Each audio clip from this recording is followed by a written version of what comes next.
आप भी चले जाओगे, कांता कोशिश माता कर जी रही हूँ। में चली जाएंगी। और बाकी ये दूर है कविता और माता जी और गगन माता जी, तो इनमें से कविता तो पास ही है, पर पास में जाएगी है। तब अच्छा ना। मुझे नहीं पता, तो फिर तो कविता माता जी तो जा सकती हैं अगर पास में ही है तो। मुस्कान माता जी भी जाएंगी और गगन माता जी तो दूर है शायद, है ना। तो कल क्लास नहीं होगी, ठीक है। कल क्लास की छुट्टी है, कल सबको हरिनाम में जाना है। मैं भी कोशिश करूंगी 1 घंटे के लिए, 2 घंटे लिए जाऊंगी मैं।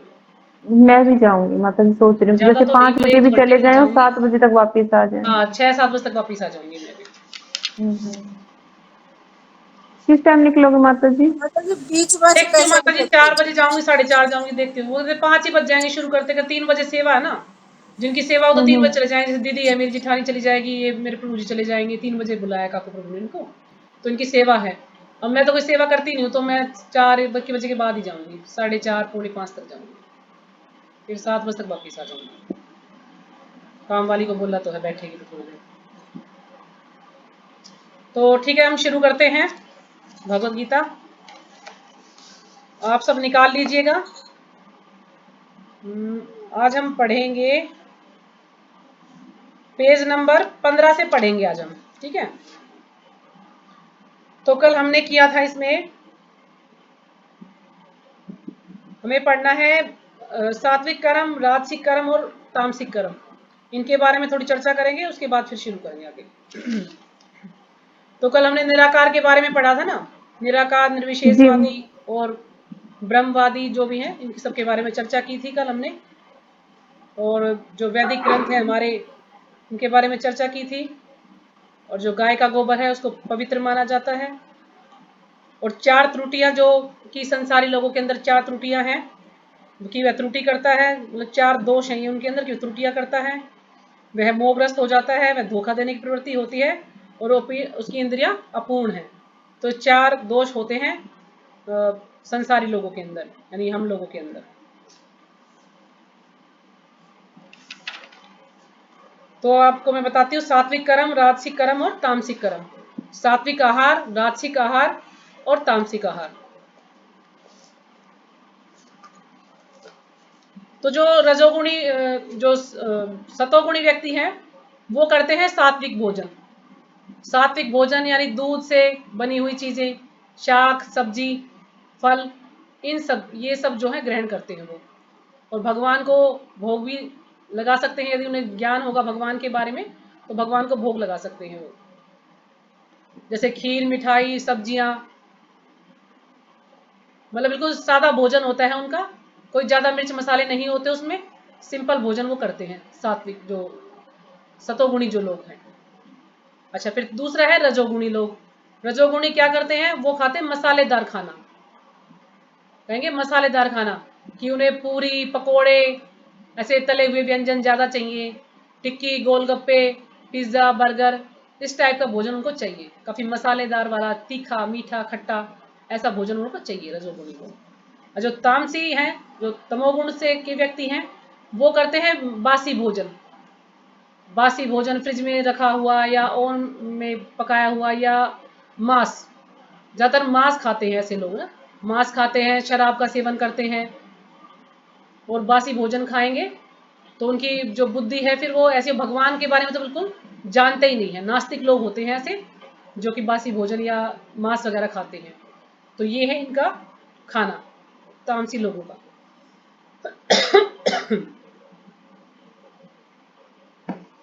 और तामसी लोग, सात्विक लोग क्या करते हैं, वो सुबह जल्दी उठते हैं। सुबह जल्दी उठेंगे, आसन करेंगे, भगवान की भक्ति करेंगे। और सुबह ज्यादातर अगर वो भगवान की भक्ति नहीं भी करते तो सुबह सुबह भजन सुनते हैं। ज्यादातर पहले के समय में जैसे टीवी में रेडियो में भजन चला दिया जाया करते तो भजन सुनते हैं जो। और साड़ी पहनते हैं, जो पुरुष लोग हैं वो कुर्ता धोती पहनते हैं, और वो शांत रहते हैं। और उन्हें इतना ज्ञान होता है कि उनका रहन सहन वो अपना, उन्हें ज्ञान होता है तो वो अपना रहन सहन सुधार सकते हैं। लेकिन एक कमी उनमें होती है कि उनमें थोड़ा गर्व आ जाता है, उनको अपने ज्ञान का गर्व आ जाता है। तो इस कारण से ऐसे लोग फिर भगवान के धाम तो नहीं जा सकते, वो किसी उच्च लोक में चले जाते हैं, उच्च लोकों में चले जाते हैं वो अपने कर्मों के अनुसार, जो भी वो कर्म करते हैं। क्योंकि वो भगवती गीता पढ़ते हैं, भागवतम भी पढ़ते हैं। अगर ज़्यादा ही थोड़ा सा भक्ति का ज्ञान है तो उन्हें, और जो बिल्कुल भक्ति का ज्ञान नहीं है तो वो वैसे सतोगुण में रहेंगे और ग्रंथों को पढ़ेंगे। लेकिन जिनको ज्ञान है तो वो भक्ति में ग्रंथों को पढ़ते हैं। और सात्विक भोजन होता है, उन्हें ज्ञान होता है। ऐसे लोगों को, जैसे ब्राह्मण इस लोग कैटेगरी में आते हैं कि ब्राह्मण लोग जो हैं भगवान का ध्यान करते हैं, भक्ति करते हैं, सात्विक भोजन करते हैं, ज़्यादा मिर्च मसाले नहीं होते। अच्छा, फिर आता है रजोगुणी। तो रजोगुणी हमने बताया मसालेदार भोजन करता है रजोगुणी। और रजोगुणी का कार्य क्या है, वो क्या करता है, 7 बजे उठेगा, यानी देर से माता उठेगा। जी, राजसिक और रजोगुणी क्या एक ही है? राजसिक और रजोगुणी एक ही है, राजसिक और रजोगुणी एक ही है। तो रजोगुणी 7 बजे उठेंगे, इधर उधर घूमते रहेंगे और दिल और ऐसे गाने सुनेंगे, फिल्मी गाने, सुबह के फिल्मी गाने सुनेंगे। और क्या करेंगे, दूसरे कपड़े जो कि आजकल वेस्टर्न ड्रेस जिसको बोलते हैं, इस प्रकार के कपड़े पहनेंगे। साड़ी सूट नहीं पहनते, जो विदेशी लोग पहनते हैं ना वैसे कपड़े पहनेंगे। और जो विदेशी लोग हैं वो तो हमारे इंडियन कल्चर के जो कपड़े हैं उनको पहनते हैं, धोती पहनते हैं, धोती कुर्ता पहनते हैं, साड़ियाँ पहनती हैं माताएं। लेकिन जो हमारे यहाँ देश के लोग, जो यानी रजोगुणी कह सकते हैं या इंडियन कह सकते हैं, आपने भी देखा होगा वो दूसरों की नकल करेंगे, तो विदेशी कपड़ों को ज़्यादा महत्व देते हैं, वैसे कपड़े पहनते हैं वो। और फिल्में देखेंगे, होटल में खाना खाएंगे, मूवी देखेंगे, ऐसा उनका कार्य होगा। और जो है तमोगुणी, तमोगुणी लोग क्या करते हैं, वो रात को जगते हैं, पूरी रात जगेंगे और पूरा दिन सोएंगे। और वैसे तो तमोगुणी ना भी हो तो आजकल का ये ऐसा सिस्टम बन गया है कि जो कंपनियों में जो नौकरी करते हैं उनकी नौकरी रात को ही होती है, रात को नौकरी करेंगे, दिन में पूरा दिन सोएंगे। ये आजकल का ऐसा सिस्टम ही बन गया। बच्चे भी रात को ही पढ़ेंगे, दिन में सोएंगे, क्योंकि उनको पढ़ने में रात को ही अच्छा लगता है। तो ये और जो तमोगुणी लोग बताया गया कि तमोगुणी जो है वो रात को जगते हैं और दिन में सोते हैं। और वो म्यूजिक, ऐसा ऊट पटांग म्यूजिक, इंग्लिश म्यूजिक सुनेंगे, ठीक है ना, मांस खाएंगे, शराब का सेवन करेंगे, बासी भोजन खाएंगे, गंदी फिल्में देखेंगे, अश्लील फिल्में देखेंगे। तो ऐसा उनका कार्य होता है। ठीक है, और मैं आपको बताती हूँ कि वो किस किस चीज की पूजा करते हैं। जो राजसिक लोग हैं या नहीं, जो सात्विक लोग हैं या सतोगुणी हैं, वो क्या करते हैं, वो देवताओं की पूजा करते हैं। सात्विक लोग देवताओं की पूजा करते हैं। और भोजन का मैंने आपको बताया था कि सात्विक भोजन करते हैं। जो रजोगुणी लोग हैं वो यक्षों और राक्षसों की पूजा करते हैं। रजोगुणी यक्षों और राक्षसों की पूजा करते हैं। और भोजन माता जी, आपको बताया कि यक्षु क्या होता मसालेदार। है? हाँ जी, यक्ष यक्ष यक्ष यक्ष ही होता है माता जी, इसको हिंदी में तो पता नहीं क्या कहेंगे। यक्ष का यक्ष, आपने एक बार देखा होगा ना कि जब ये पांडव गए थे वन के लिए, तो पानी पीने के लिए जाते हैं, तो वहां पे एक यक्ष होता है जो उनको मतलब बेहोश कर देता है। तो पहले शायद भीमाता, तो मेरे भीमाता की नकुल आता, कौन सा आता है, फिर दूसरा आता है, ऐसे करते करते लास्ट में धर्मराज आते हैं, युधिष्ठिर। तो वो कहते हैं कि उनके सारे भाई जो है मरे हुए हैं, तो किसने, तो फिर वो यक्ष जो है वो आता है और फिर वो कहता है कि मेरे प्रश्नों का उत्तर दो, इन्होंने मेरे प्रश्नों का उत्तर नहीं दिया, अगर आप मेरे प्रश्नों का उत्तर देंगे तो मैं इनको सबको जीवित कर दूंगा। तो होता है यक्ष। तो फिर वो उनके प्रश्नों का उत्तर, जैसे ये राक्षस होते हैं ना, ऐसा ही होता है यक्ष भी।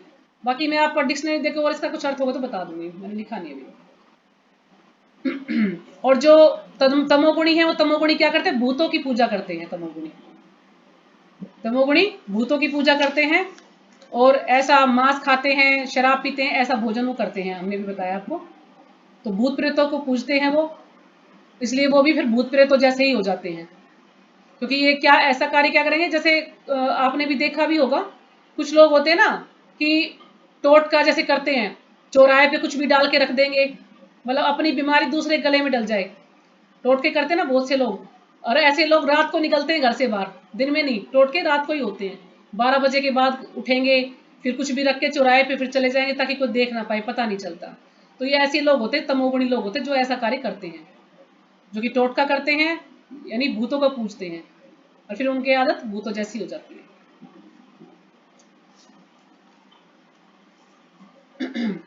तो जो सात्विक लोग हैं वो कर्म क्या करते हैं? वो करते हैं कि ज्ञान का अर्जन करते हैं, लोगों को ज्ञान बांटते हैं। जैसे मैंने पिछली बार आपको बताया था ना, जो सात्विक लोग हैं वो क्या करते हैं,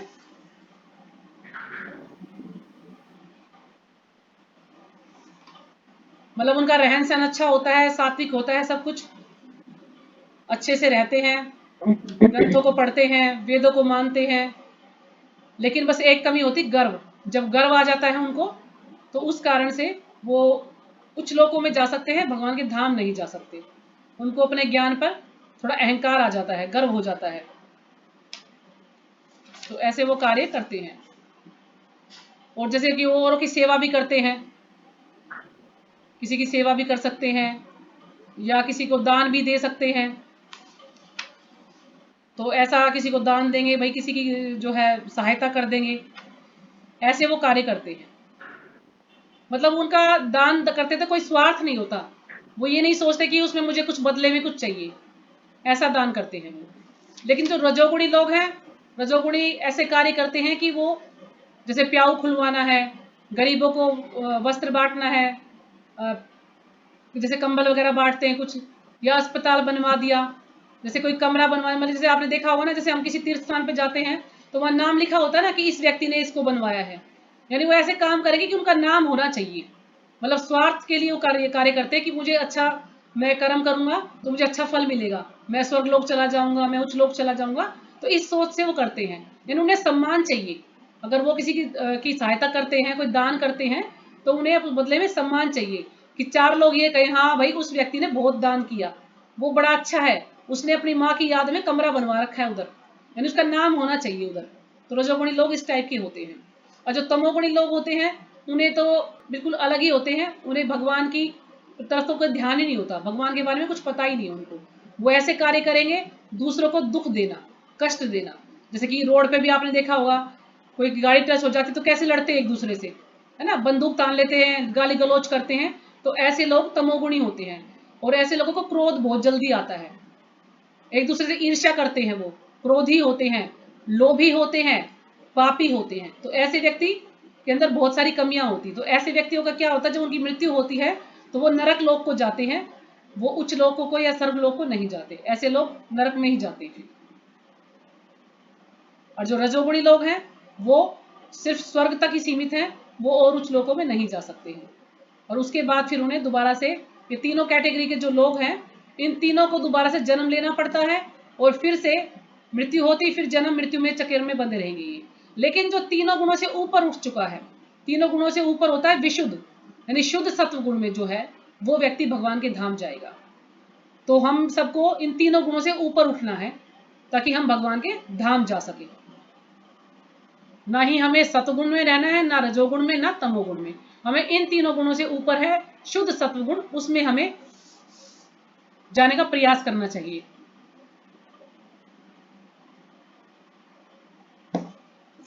ठीक है, सबको समझ आया? बाकी ज्यादा चर्चा इसकी बाद में जब हम चैप्टर पढ़ेंगे तो उसमें करेंगे। ठीक है,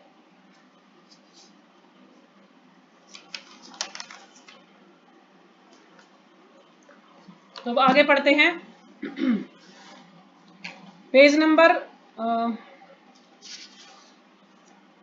15 से पढ़ना है आज। ठीक है, तो आप बुक निकाल लीजिएगा। यह गंतव्य सनातन आकाश या नित्य चिन्मय आकाश कहलाता है। गंतव्य यानी हमारा स्थान, हमें कहाँ पहुंचना है, उसको कहते हैं गंतव्य। तो ये गंतव्य सनातन, सनातन होता है जिसमें कोई परिवर्तन नहीं किया जा सकता, सनातन उसको कहते हैं। यानी जो हमारा जो धर्म है वो सनातन धर्म है। कोई, अब आजकल कोई मुसलमान है, कोई ईसाई है, कोई हिंदू है, पहले ऐसा कुछ नहीं था, सबका एक ही धर्म था, सनातन धर्म। और ये सनातन धर्म जो है, इसकी कोई डेट नहीं है कि कब से आया है, ये हमेशा से ही था, है और रहेगा, क्योंकि ये आदिकाल से ही चला आ रहा है सनातन धर्म। और ये किसी संप्रदाय के लिए नहीं, किसी एक संप्रदाय के लिए, ये सभी के लिए है, पूरे विश्व के लिए है सनातन धर्म। और जो ये आजकल ईसाई धर्म है या मुसलमान धर्म है, जो भी है, ये सब सांप्रदायिक धर्म है। ये इन्होंने अपने हिसाब से, कभी कुछ समय ऐसा आया होगा जब इन्होंने ये अपने धर्म बना लिए हैं। नहीं तो सबका एक ही धर्म है, सनातन धर्म।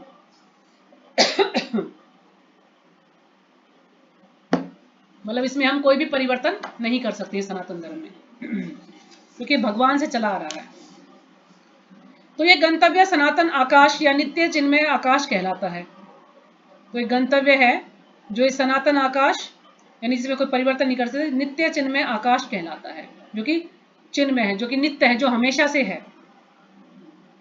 इस संसार में हम पाते हैं कि प्रत्येक पदार्थ क्षणिक है, लेकिन जो हमारा जो ये संसार है, भौतिक संसार है, इसमें प्रत्येक पदार्थ यानी प्रत्येक जीव या कोई भी प्रत्येक वस्तु, चाहे वो निर्जीव है या सजीव है, वो कुछ समय के लिए है, क्षणिक समय के लिए है, फिर उसका अंत होगा ही, उसकी मृत्यु निश्चित है। यह उत्पन्न होता है, कुछ काल तक रहता है, कुछ गौण वस्तुएं उत्पन्न करता है, क्षीण होता है और अंत में लुप्त हो जाता है। तो जैसे कि ये हमारा शरीर है कि पहले उत्पन्न होता है, उसके बाद कुछ काल तक रहता है, फिर कुछ गौण वस्तुएं उत्पन्न करता है। इसमें जैसे कि हम बच्चे उत्पन्न करते हैं, ये भी आ सकता है, या हम कोई और किसी चीज की खोज कर ले, कोई और हम उत्पादन कर दे किसी चीज का, कोई जैसे कि बिजनेस करते हैं किसी चीज का, कुछ भी हम एक्सपेरिमेंट मतलब किसी चीज की खोज करें, या कोई मशीन हमने बना दी है, तो ऐसे छोटे छोटे उत्पादन करता है। तो नहीं तो आप इसमें ये भी समझते कि वो कुछ काल तक पहले उत्पन्न होता है, फिर कुछ काल तक रहता है, फिर बच्चे उत्पन्न करता है, उसके बाद वो क्षीण होता है, यानी थोड़ा सा उसकी उम्र ज्यादा हो जाती है, वो बूढ़ा हो जाता है, और अंत में वो लुप्त हो जाता है, यानी वो उसकी मृत्यु हो जाती है। ऐसे ही जो भौतिक वस्तुएं हैं, उनका भी ऐसा ही, कोई नई वस्तु लेके आते हैं तो कुछ समय वो चलती है, फिर उसमें कुछ ना कुछ खराबी होनी शुरू हो जाती है, फिर धीरे धीरे वो कमजोर हो जाती है, यानी वो फिर काम करना कम कर देती है, और एकदम से वो फिर मशीन बिल्कुल ही खराब हो जाती है, फिर उसको फेंकना ही पड़ता है। तो ये प्रत्येक वस्तु के बारे में है ये चीज, चाहे वो सजीव है निर्जीव है, सबके बारे में है। भौतिक संसार का यही नियम है, चाहे हम इस शरीर का दृष्टांत लें। तो फिर यहाँ पे प्रभात जी बता रहे हैं कि भौतिक संसार का यही नियम है, तो हम ये जो शरीर है इसका भी दृष्टांत ले सकते हैं, शरीर का उदाहरण ले सकते हैं, कि शरीर का दृष्टांत ले, या फल का ले, या किसी अन्य वस्तु का ले। अब फल भी है ना, पहले बीज बोया जाता है, फिर पेड़ उगता है, फिर उसमें फल लगते हैं, फिर वो बड़े होते हैं, ठीक है ना, फिर उसको यूज करते हैं, और कुछ दिन बाद वो पेड़ भी सूख जाता है, मर जाता है पेड़ भी, या फल आने बंद हो जाते हैं, उसमें फल देना बंद कर देता है वो। तो ये सभी के लिए है ये चीज। तो तो फल या किसी अन्य वस्तु का, किंतु इस क्षणिक संसार से परे एक अन्य संसार है। लेकिन जो क्षणिक संसार है, भौतिक संसार जो कुछ समय के लिए है, इससे परे भी एक संसार है, जिसके विषय में हमें जानकारी है, उस संसार में अन्य प्रकृति है। और वो संसार कौन सा है? आध्यात्मिक संसार, भगवान का संसार। तो उसमें क्या है कि एक अन्य प्रकृति है, उसमें भी एक प्रकृति है जो सनातन है, वो ऐसी प्रकृति जो कि सनातन है, उसमें भी कोई परिवर्तन नहीं किया जा सकता, वो हमेशा से ही है। जीव को भी सनातन बताया गया। अब जो जीव है, जो आत्मा है, वो भी सनातन है, जो आत्मा जैसी है वैसी ही रहेगी, उसमें कोई परिवर्तन नहीं किया जा सकता। और 11वें अध्याय में भगवान को भी सनातन बताया गया है, और 11वें अध्याय में भगवान भी सनातन है। अब भगवान सनातन है, तभी तो जीव सनातन है ना, तो भगवान से ही तो जीव आया है, भगवान का ही अंश है, तो इसलिए भगवान भी सनातन है और जीव भी सनातन है।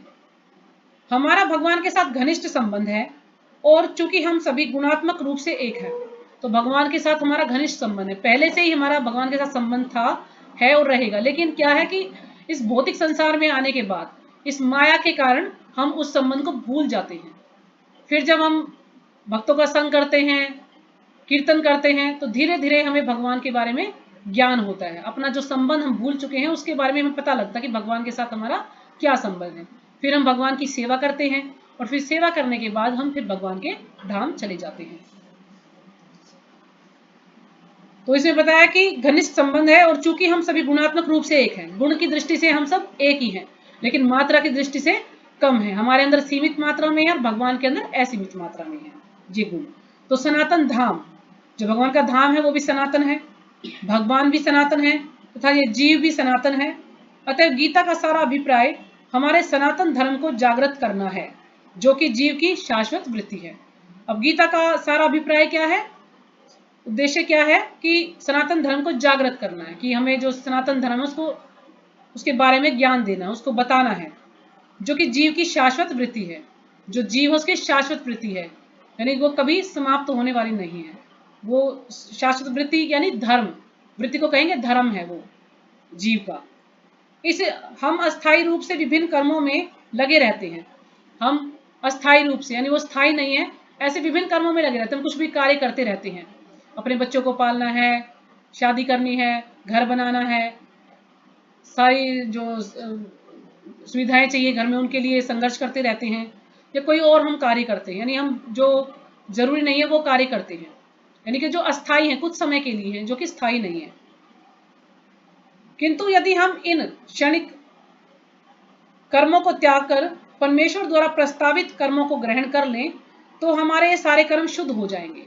लेकिन अगर हम जो कर्म कर रहे हैं उन कर्मों को त्याग कर, जो कि क्षणिक है, कुछ समय के लिए है, उनको त्याग कर हम भगवान के द्वारा प्रस्तुत जो भगवान ने जो कर्म हमें बताए हैं, अगर उनको हम ग्रहण कर लें तो हमारे सारे कर्म शुद्ध हो जाएंगे। यही हमारा शुद्ध जीवन कहलाता है। और भगवान ने जो कर्म दिए हैं वो क्या है कि भगवान का नाम जप करो, भगवान की सेवा करो, भगवान के ग्रंथों को पढ़ो। और जब हम ये सारे कार्य करते हैं तो फिर हम भगवान के धाम जाते हैं। जो भी भगवान ने हमें नियम दिए हैं, हमें उनको कड़ाई से उनका पालन करना है, क्योंकि कहते हैं जब हम प्रकृति के नियम को तोड़ते हैं तो फिर हमें दंडित होना पड़ता है। प्रकृति ने जो हमें नियम दिए हैं, हमें मांस नहीं खाना, हमें चाय कॉफी लहसुन प्याज ये सब नहीं लेना, हमें अवैध स्त्री पुरुष संग नहीं करना, हमें जुआ नहीं खेलना, तो जो भी भगवान ने ये नियम बताए हैं भगवद गीता में, तो हमें इनको अच्छे से कड़ाई से पालन करना चाहिए, ग्रंथों को पढ़ना चाहिए, भगवान के नाम का जप करना चाहिए, भगवान की लीला को सुनना चाहिए, तो फिर हम धीरे धीरे जो है शुद्ध हो जाएंगे। परमेश्वर तथा उनका दिव्य धाम ये दोनों ही सनातन है, कि परमेश्वर भी और उनका धाम भी दोनों सनातन है, और जीव भी सनातन है। सनातन धाम में परमेश्वर तथा जीव को की संयुक्त संगति ही मानव जीवन की सार्थकता है। यानी सनातन धाम में परमेश्वर और जीव की संयुक्त संगति, यानी दोनों की संगति है इकट्ठी, मानव जीवन की सार्थकता है। सार्थकता यानी सफलता है, यानी जो जीव की जो परमेश्वर की जो संगति है वो क्या है, वास्तव में वही असली सफलता है, सार्थकता है। तो 8.16 श्लोक निकालिए, उसने भी इसके बारे में थोड़ा कुछ बताया है। 8.16 मैं बताती हूँ आपको भी पढ़ के श्लोक। आब्रह्मभुनालोकः पुनरावर्तिनो अर्जुनः मामुपेत्य तु कौन्तेय पुनर्जन्म न विद्यते। इस जगत में सर्वोच्च लोक से लेकर निम्न तक लोक, सारे लोक दुखों के घर हैं, जहां जन्म तथा मरण का चक्कर लगा रहता है। किंतु हे कुंती पुत्र, जो मेरे धाम को प्राप्त कर लेता वह फिर कभी जन्म नहीं लेता। तो भगवान यहाँ साफ साफ कह रहे हैं कि ये जितने भी लोक हैं, उच्च लोक हैं या निम्न लोक है, सभी दुखों के घर हैं, जहां जन्म मृत्यु का चक्र चलता ही रहता है। चाहे हम किसी भी उच्च लोक में चले जाएं तो जन्म मृत्यु वहां भी है। लेकिन यदि हम भगवान के धाम चले जाते हैं तो फिर से हमारा दोबारा से जन्म नहीं होगा, हम भगवान के धाम में ही रहेंगे, हमें इन जन्म मृत्यु के चक्र में नहीं पड़ना पड़ेगा।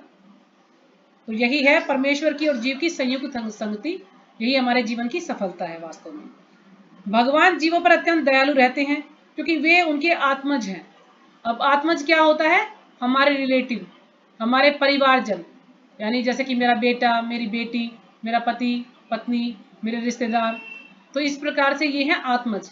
तो भगवान क्या है, हमारे आत्मज है, भगवान हमारे रिश्तेदार हैं, हमारे परिवार वाले हैं, हमारे शुभ चिंतक हैं, हमारे हितैषी हैं।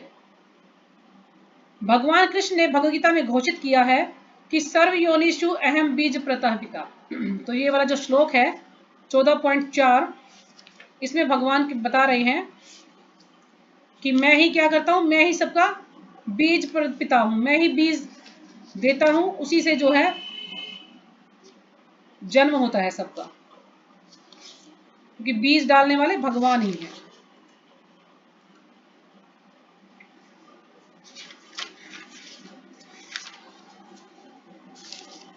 तो ये वाला श्लोक है, सर्व योनिषु कौन्तेय मूर्तय संभवन्ति या तासाम ब्रह्म मध्यो निरहम बीज प्रदः पिता। हे कुंती पुत्र, तुम यह समझ लो कि समस्त प्रकार की जीव योनियां इस भौतिक प्रकृति में जन्म द्वारा संभव है, और मैं उनका बीज प्रदाता पिता हूं। यानी जिसका भी जन्म होता था उसका बीज कहां से आता, भगवान। तो कहते हैं भगवान कहते हैं कि मैं ही उनका बीज प्रदाता हूं, यानी मैं ही बीज डालने वाला हूं। भगवान की ही वजह से ही उनका जन्म होता है।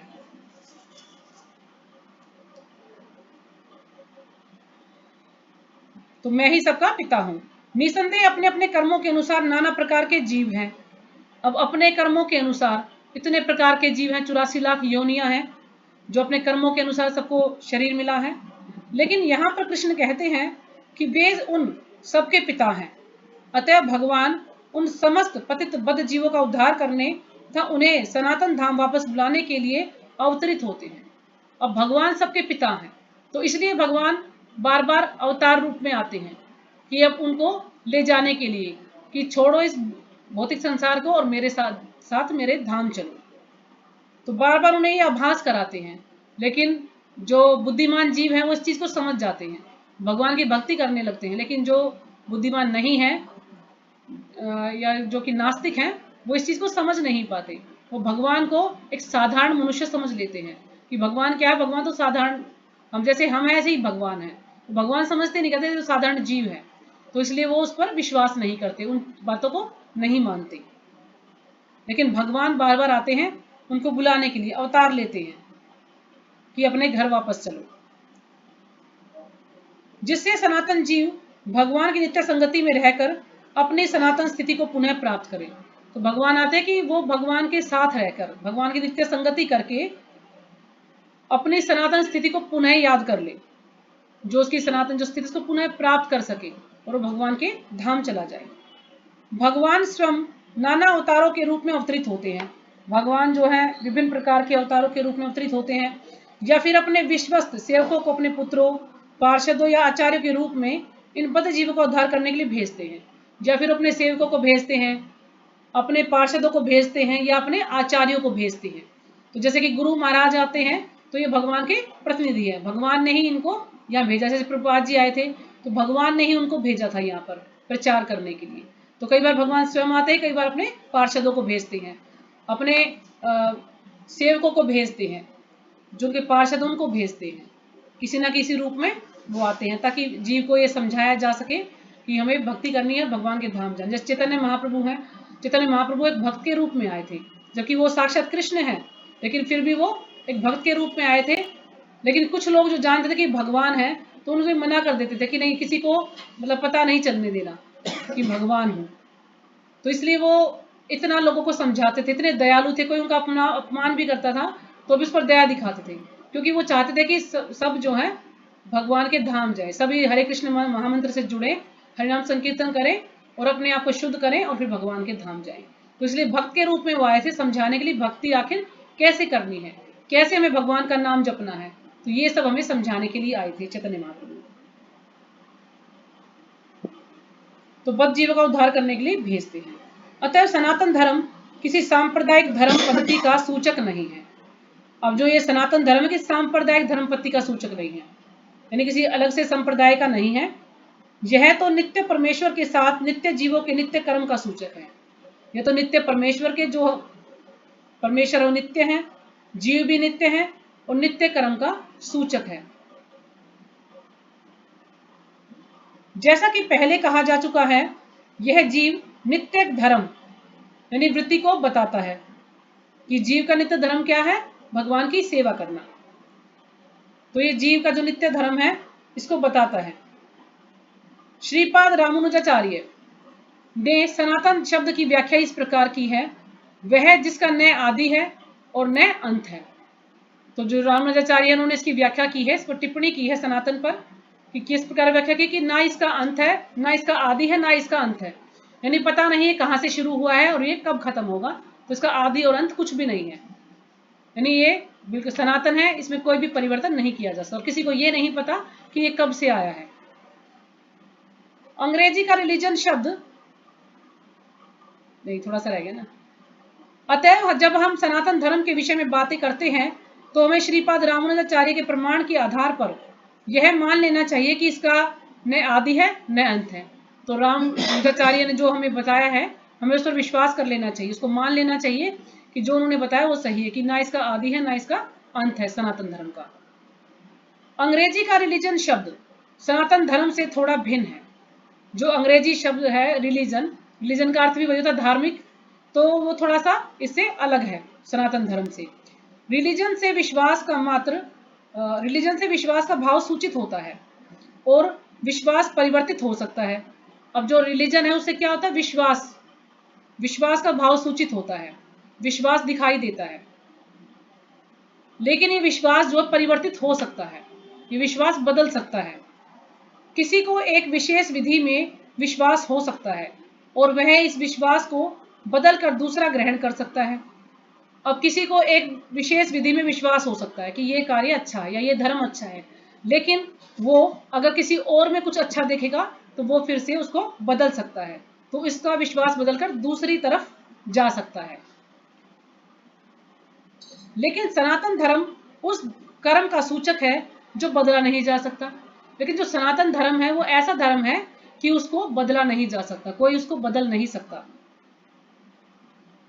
उदाहरणार्थ न तो जल से उसकी तरलता विलग की जा सकती है।